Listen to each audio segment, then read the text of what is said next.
Bismillahirrahmanirrahim. Assalamualaikum warahmatullahi wabarakatuh. Pada kesempatan ini saya akan berusaha untuk lebih memperdalam dan menguatkan tentang sistem penginderaan jauh. Materi penginderaan jauh ini dipandang oleh siswa memang materi yang cukup sulit gitu, terutama dalam mengetahui tentang langkah atau prosedur dari penginderaan jauh, termasuk komponen-komponennya. Nah, di sini ada matahari. Matahari di sini adalah sumber tenaga alami, ya.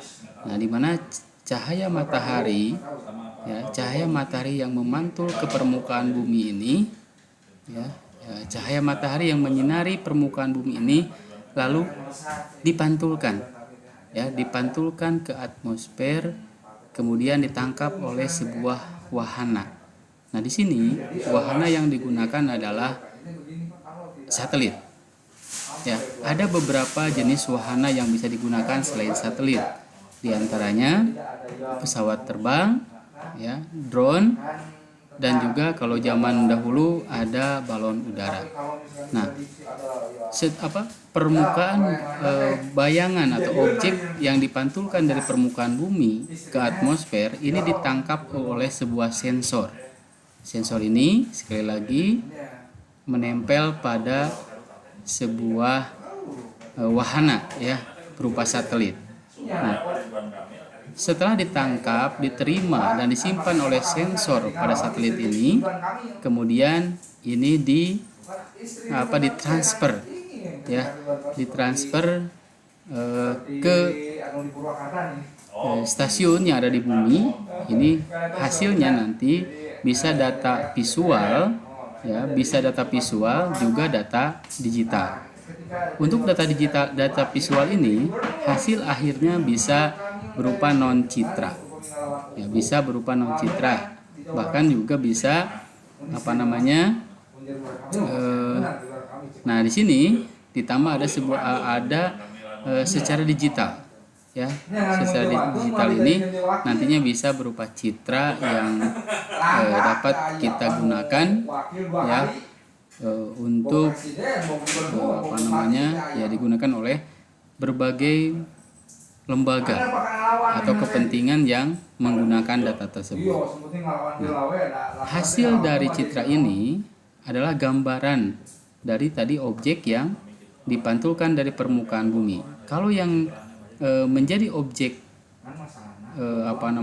penginderaan jauhnya adalah jalan raya, maka nanti hasilnya akan merupakan citra yang berisi tentang jalan raya atau sarana transportasi.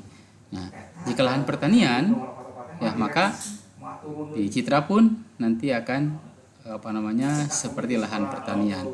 Bahkan kalau kita yang menjadi objek penginderaan jauh di sini adalah yang menjadi sasarannya adalah pemukiman, maka di sini nanti, ya, hasil citranya, ya, baik citra maupun non citra di sini akan berupa pemukiman, ya, berupa pemukiman, ya.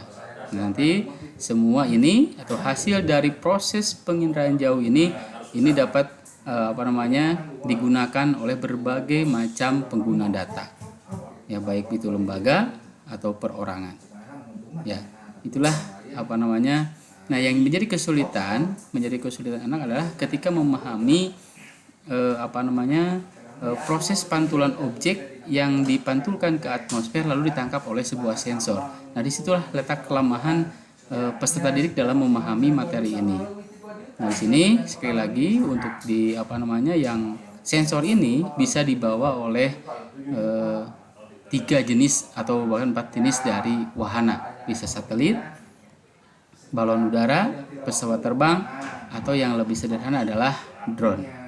Nah, itulah, mudah-mudahan dengan video ini nanti anak-anak bisa lebih memahami tentang materi penginderaan jauh ini.